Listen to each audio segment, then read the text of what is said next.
Hello everyone, this is Namrata. Welcome to Tom's class. अगर आप भी क्लास 9 के स्टूडेंट हैं और न्यू एनसीईआरटी 26-27 के साथ में पूरा सिलेबस कंप्लीट इजी एक्सप्लेनेशन के साथ में चाहते हैं और वो भी फ्री ऑफ कॉस्ट, तो आप एकदम सही प्लेटफॉर्म पर हैं। तो चलिए स्टार्ट करते हैं टुडेज टॉपिक। आज मैं आपके लिए लेकर आई हूँ क्लास 9 साइंस से chapter 1 entering the world of secondary science. इस चैप्टर के पूरे 2 लेक्चर होने वाले हैं, जिसका कि फर्स्ट लेक्चर मैं ऑलरेडी अपलोड कर चुकी हूँ। प्लेलिस्ट में जाकर पहले उसे कंप्लीट करें। ये है लेक्चर 2। चलिए स्टार्ट करते हैं। आज मैं आपके लिए लेकर आई हूँ what are laws, theories and principle in science. सबसे पहले हम देखने वाले what are the laws. It describe a regular pattern in nature often using word और मैथ। ठीक है, तो नेचर में हमको कुछ रेगुलर पैटर्न दिखाई देते हैं, जिससे कि हम ये नहीं पूछ सकते कि वो ऐसा क्यों है। ठीक है, हम उससे रीजन नहीं पूछ सकते। लॉस कभी भी उस पैटर्न का रीजन नहीं बताता।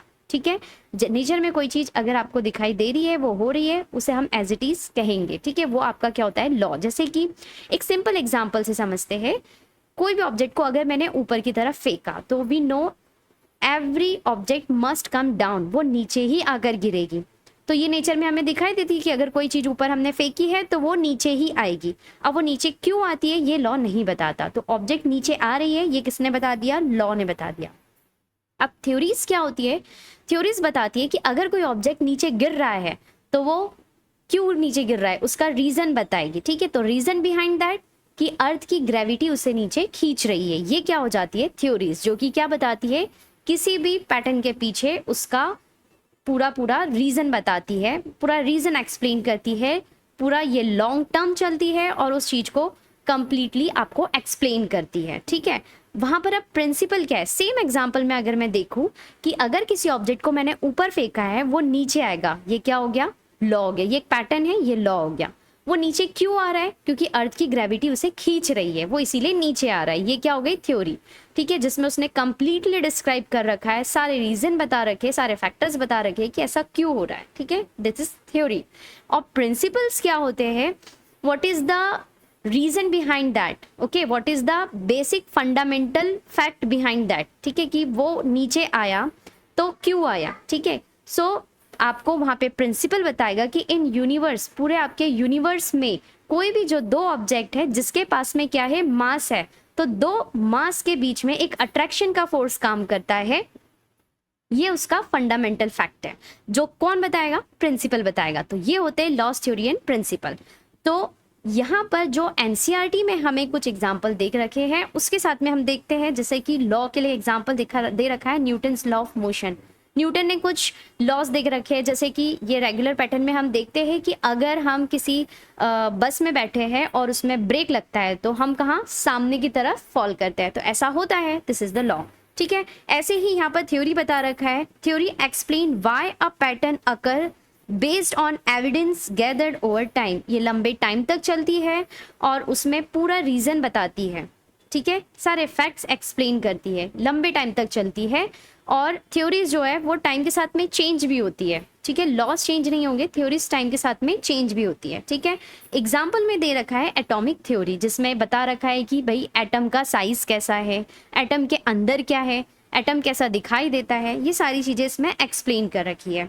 प्रिंसिपल में यहाँ पर एक एग्जाम्पल बता रखा है कि what is principle, a broad idea that helps make sense of a given situation. जैसा मैंने आप लोगों को बताया कि ये फंडामेंटल आइडिया देता है किसी भी फैक्ट के पीछे। ठीक है, एग्जाम्पल में यहाँ दे रखा है conservation of energy applied while climbing stairs. देखिए, प्रिंसिपल का और क्या काम है कि जो वो फंडामेंटल बेसिक आइडिया हमें देता है, बेसिक आइडिया, फंडामेंटल आइडिया जो हमें देता है, उस आइडिया को अप्लाई हम किसी भी मैकेनिज्म पे करते हैं। ठीक है, किसी भी चीजों पर हम उसे अप्लाई करते हैं। जैसे कंजर्वेशन ऑफ एनर्जी, ये एक प्रिंसिपल हो गया, कंजर्वेशन ऑफ एनर्जी।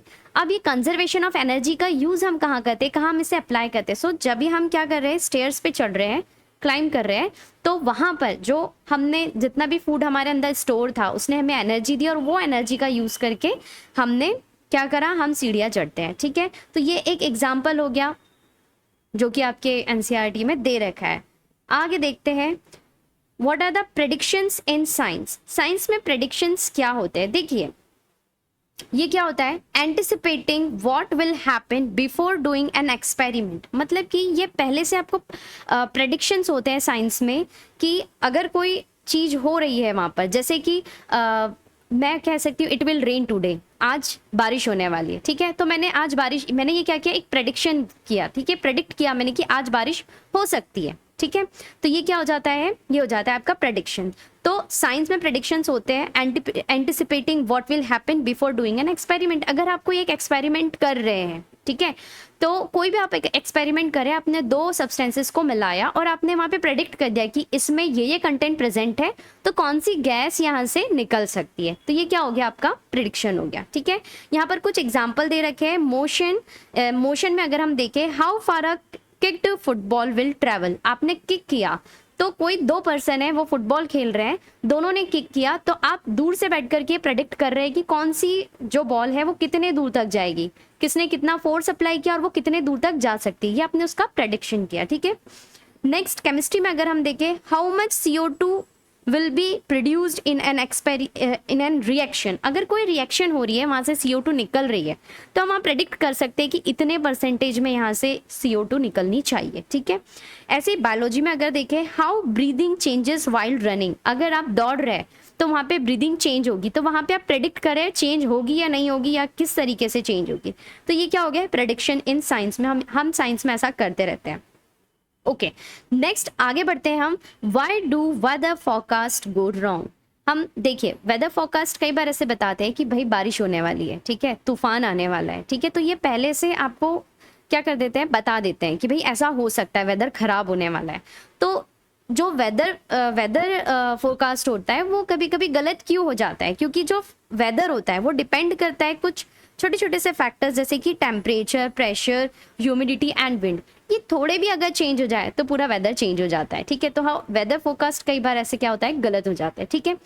तो पर्टिकुलर टाइम के साथ में क्या टेम्परेचर है, क्या प्रेशर है, क्या ह्यूमिडिटी है, उसके अकॉर्डिंग प्रेडिक्ट कर देते हैं कि भाई फ्लड आने वाली है या तूफान आने वाला है, बता दिया। लेकिन पर्टिकुलर टाइम के पहले अगर क्या हो जाए, अगर ये कंडीशन में थोड़ा भी चेंज आ जाए कि जो टेम्परेचर, जिस टेम्परेचर पे फोरकास्ट, वेदर फोरकास्ट में किया गया था, उसके बाद में वो टेम्परेचर चेंज हो गया या प्रेशर चेंज हो गया, ह्यूमिडिटी चेंज हो गई, तो जो उन्होंने प्रिडिक्शन कर रखा था वो वैसा नहीं हुआ, ठीक है।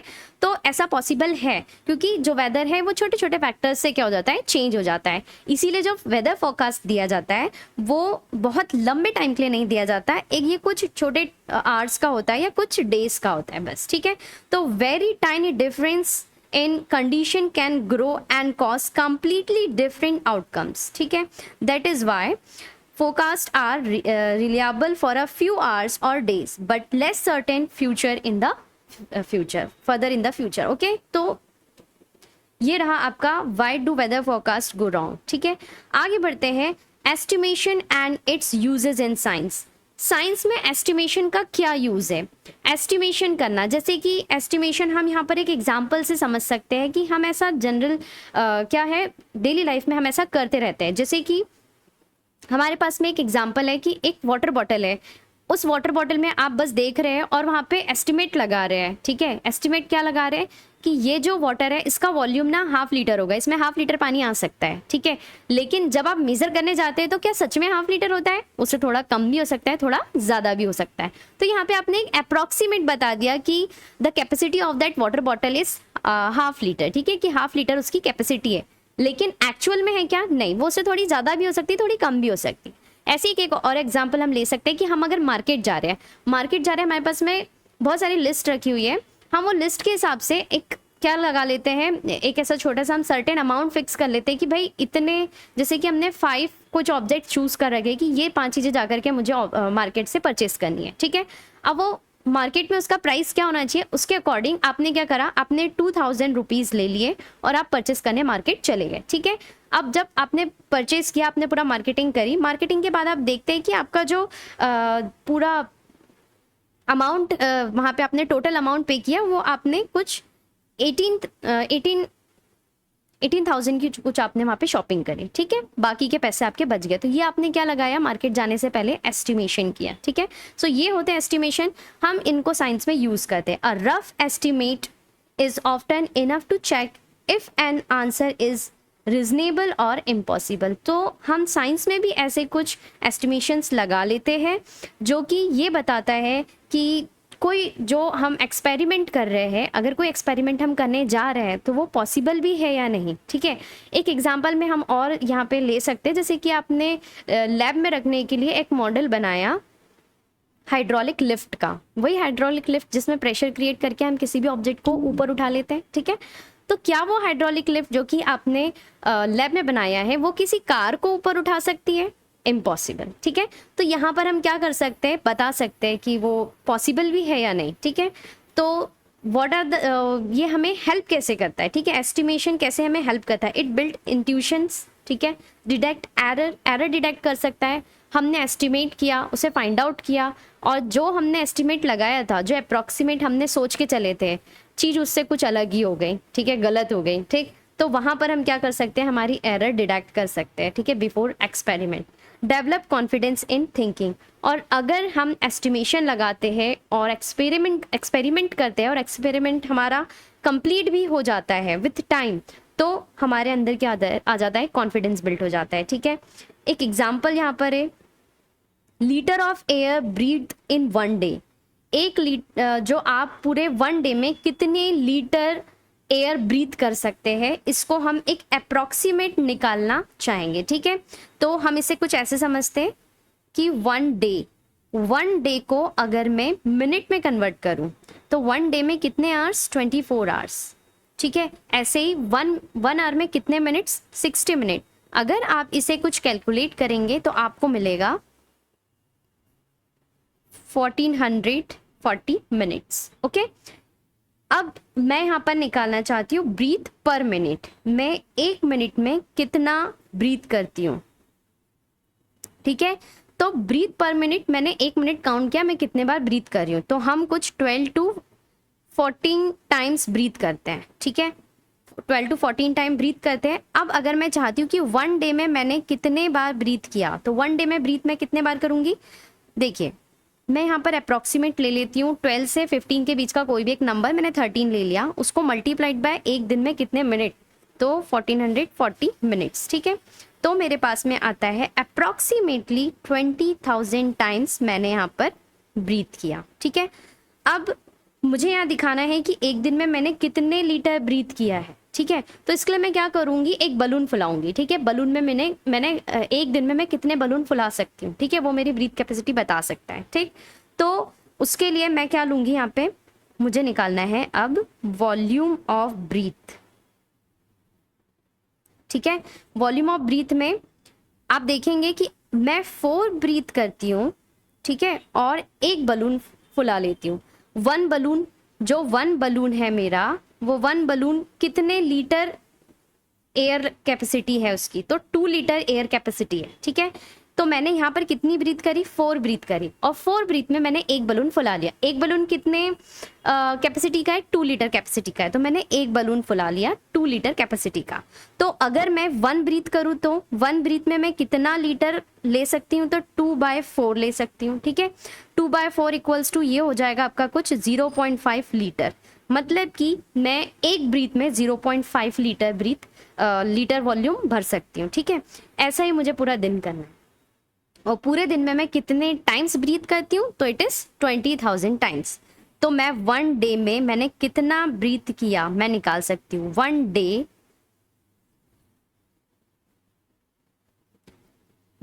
Day which is equal to 1 day में कितने टाइम कर रही हूँ मैं ब्रीथ, 20,000 टाइम्स। ठीक है, और एक ब्रीथ में कितने लीटर ले रही हूँ, 0.5 लीटर। इसे जब मैं पूरा कैलकुलेट करूंगी तो मेरे पास में कुछ आंसर आएगा 10,000 लीटर। यानी कि मैं पूरा एक दिन में कितना लीटर ब्रीथ कर सकती हूँ, कितना एयर ब्रीथ कर सकती हूँ, दिस इज 10,000 लीटर। ये मैंने उसका वॉल्यूम निकाल लिया। ठीक है, तो ये एक रफ आइडिया है कि इतना हो सकता है, अप्रॉक्सीमेट इतना होगा नहीं पता। अब कोई पर्सन है कि वो 12 टाइम ब्रीथ कर रहा है, कोई 15 टाइम ब्रीथ कर रहा है, हमने 13 के अकॉर्डिंग निकाला है। ठीक है, तो ये नियर अबाउट कुछ हमें इतना 10,000 आंसर मिलता है। ठीक है, तो ऐसे हम रफ एस्टिमेशंस लगाते हैं साइंस में। ठीक है, चलिए आगे बढ़ते हैं। अब हमारे पास में ब्रांचेस ऑफ साइंस। साइंस को हमने बेसिकली 4 ब्रांचेस में यहाँ पर डिवाइड किया है, physics, chemistry, biology and maths. ठीक है, अब यहाँ पर हम देखना चाहते हैं ये आपकी 4 ब्रांचेस हैं। ठीक है, फिजिक्स में जिसमें हम चीज़ों को मेजरमेंट करना सीखते हैं, केमिस्ट्री में रिएक्शंस वगैरह सीखते हैं, कोई भी प्रोडक्ट कैसे बन रहा है उस पर बात करते हैं, बायोलॉजी में हम पूरी बायोलॉजिकल एक्टिविटीज़ देखते हैं, मैथमेटिक्स तो आप जानते ही हैं, साइंस में मैथमेटिक्स का बहुत ज़्यादा यूज़ है। ठीक है, यहाँ पर हम एक एग्जाम्पल ले रहे हैं और ये एनसीईआरटी का एग्जाम्पल है, और इस एग्जाम्पल में हम देखना चाहते हैं कि इस पर्टिकुलर एग्जाम्पल में चारों ब्रांचेस हम कैसे हम चारों ब्रांचेस का यूज़ करके कोई भी एक एप्लीकेशन को बनाते हैं। ठीक है, यहाँ पर हम एक एग्जाम्पल ले रहे हैं, how does a mask work. ये वही वाला मास्क है जो कोविड के टाइम पर हमने मास्क लगा रखा था। ठीक है, ये वही मास्क है। तो ये जो हमने एक मास्क बनाया है, इसमें आपका physics, chemistry, biology and mathematics कैसे यूज़फुल है वो हम जानना चाहेंगे। तो अगर हमने एक मास्क बना रखा है, उस मास्क में फिजिक्स का क्या रोल है? फिजिक्स वहाँ पे बताता है पार्टिकल मोशन। ठीक है, पार्टिकल का मोशन क्या है, मतलब कि अगर आप ब्रीथ कर रहे हैं, आपने मास्क लगा रखा है और आप ब्रीथ कर रहे हैं, तो ब्रीथ कर रहे हैं तो कितने गुड पार्टिकल्स हैं जो कि आप इनहेल करेंगे। ठीक है, तो गुड पार्टिकल्स का साइज क्या है, वो साइज का मेजरमेंट करेगा, उसका मोशन देखेगा कि वो पार्टिकल मूव कर पा रहा है या नहीं, उस मास्क के क्रॉस कर पा रहा है या नहीं। तो गुड पार्टिकल्स जो है वो आपके इनहेल होने चाहिए। ठीक है, एयर के जो गुड पार्टिकल्स है वो अंदर जाने चाहिए। ठीक है, तो वो पार्टिकल मोशन हम फिजिक्स से कैलकुलेट करते हैं। वहीं पे हम बात करेंगे केमिस्ट्री वहाँ पर ये बताएगी कि जो मास्क आपने लगा रखा है वो मास्क का फैब्रिक क्या है, किस मटेरियल का वो बना है, ये वहां पर कौन बताती है? केमिस्ट्री बताती है। यहीं अगर हम बात करें बायोलॉजी, तो बायोलॉजी का क्या रोल है यहाँ पर? जिस पर्टिकुलर वायरस या बैक्टीरिया से बचने के लिए आपने मास्क लगाया है, उस बैक्टीरिया का साइज क्या है, क्या वो बैक्टीरिया उस मास्क से क्रॉस कर पाएगा या नहीं, ये कौन डिसाइड करेगा? बायो डिसाइड करेगा। बायो बताएगा कि क्या वहाँ पे वायरस है, वायरस का क्या साइज होता है, क्या उसका बिहेवियर होता है, उसके अकॉर्डिंग आप क्या करेंगे? मास्क को डिजाइन करेंगे। ठीक है, देन मैथमेटिक्स का क्या रोल है? मैथमेटिक्स यहाँ बताएगा modelling air flow and filtration efficiency. यहाँ पर ये एयर फ्लो को मेजरमेंट करेगा कि वो जो मास्क हमने बना रखा है वो कितने परसेंटेज एयर को पास होने दे रहा है, पास होने दे भी रहा है या नहीं दे रहा है। ठीक है, उसकी क्या इफिशियंसी है, कितने हद तक के वो फिल्टर कर रहा है, उसको हम परसेंटेज में निकाल सकते हैं कि कितने परसेंट वो जो है मास्क वो उसको फिल्टर कर रहा है। ठीक है, तो फिल्ट्रेशन इफिशियंसी ये आपको कौन बता देगा? मैथमेटिक्स। तो ऐसे ही साइंस में किसी भी टॉपिक पे हम क्या कर सकते हैं, ये जो चारों हमारी ब्रांच है ये वहाँ पे हमें बताती है कि किस ब्रांच का क्या रोल है। ओके, तो यहाँ पर आपका चैप्टर होता है complete. I hope you like this video. आपको ये टॉपिक पूरे समझ आए हो। अगर आपको टॉपिक समझ आए हैं तो please like, share and subscribe my channel, जिससे कि मैं कंटिन्यू आप लोगों के लिए ऐसे ही वीडियोस लाती रहूँ, सारे चैप्टर्स कंप्लीट करवाती रहूँ। आपको मैं यहाँ पर एक्सरसाइज भी कंप्लीट करवाने वाली हूँ, तो प्लीज़ बने रहिएगा और सबसे पहले सब्सक्राइब करिएगा। ओके।